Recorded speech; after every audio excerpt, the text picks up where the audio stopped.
Well, it's new. I think I'll have a much more educated answer for you at the end of it. It's something where we're trying to do a couple of things. We're trying to protect the highest seed, trying to protect our conference as far as trying to have at least 4 teams in the NCAA tournament, and not grind some teams down at the most important time of the year. Also not having somebody that's your top seed off for an extended period of time, because we're a 7-team league. So I'll know a little bit more when we're done, but we're excited about Wednesday. About having to play one game, midweek game, to get into a game on the weekend. How does that change the way you guys structure the week, structure first couple days, and then from your perspective, hopefully another couple days after? Yeah, you know what, it is different. You have to adjust a little bit because we're not, we've played Thursday, Friday, Saturday games. We've even had an odd Sunday game there. And so to me, it gets the guys a little bit out of their rhythm, but does the same thing with the other team. So for us right now, I know the guys like it. If I'm hearing what I'm hearing from the guys, they like it because it means there's 2 less practices in a week. And at this time of the year, they're not exactly excited about stringing 4 together.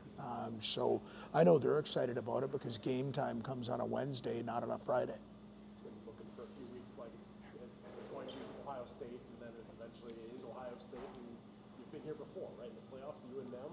Yeah. What do you feel like is going to make this one different for your guys?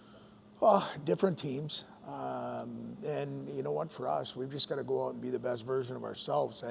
At times during this season, we have been, and at others we haven't.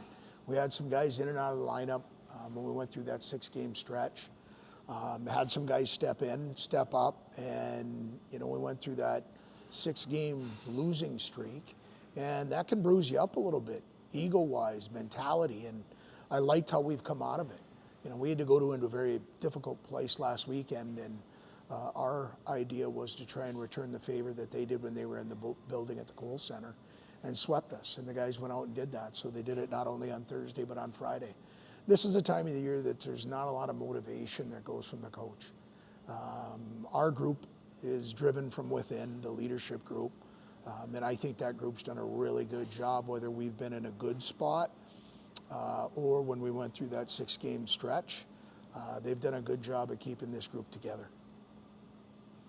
Following up on that, how much confidence did this last series give for you guys heading into the postseason? Well, you know what? You're only as good as your last shift in hockey, so it doesn't guarantee anything. But, we put ourselves in some tough spots this last weekend.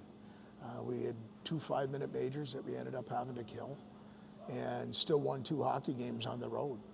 We were able to get to a lead and be able to sustain it. And even at times to be able to extend the lead. So a lot of good things happened. And so from my standpoint, the guys are really excited about what's in front of them based upon what we've done here over the last 8 games. We've done 6 of our last 8. And I know the guys are excited about getting back into our building. One of our goals this year was to play on our home ice in the Big Ten playoffs. And that didn't happen until the last weekend of the regular season. So we're excited about being here. You touched on the majors for a second there, but with the way the PK's been touch and go at times this season, what made your group so successful for those key periods this weekend?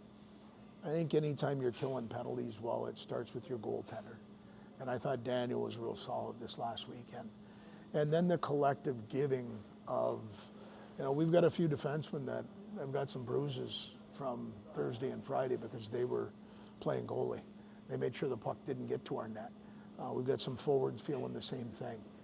And collectively, we did a good job of getting 200-foot clears. And when we did break down, Daniel was there. And if he wasn't, one of our other players was making sure that the puck didn't get to the net.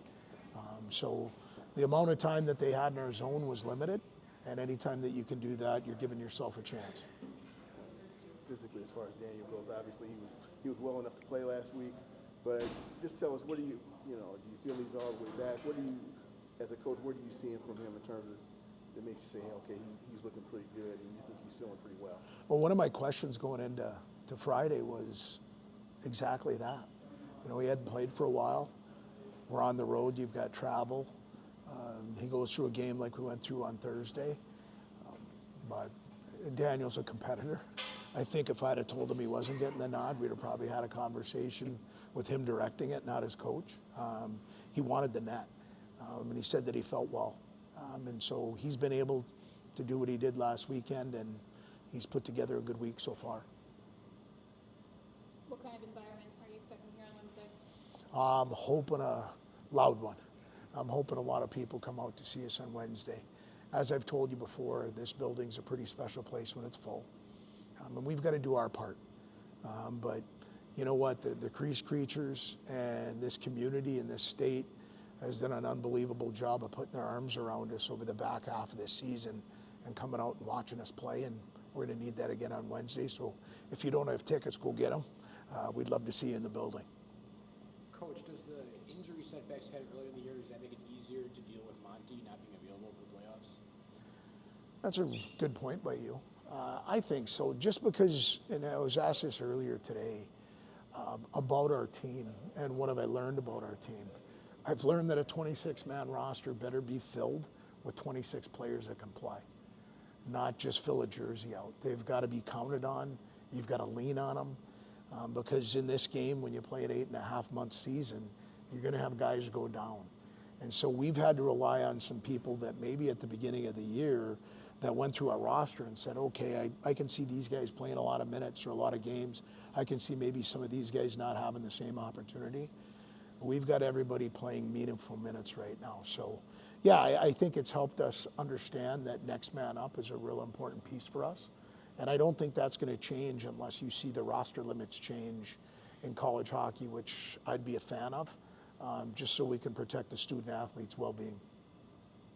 The numbers look pretty good, favorable for you NCAA-wise, but you kind of have to have the mentality of nothing's given. There's nothing guaranteed the next day. There is none, unless the matrix tells you you're 100% in no matter what happens.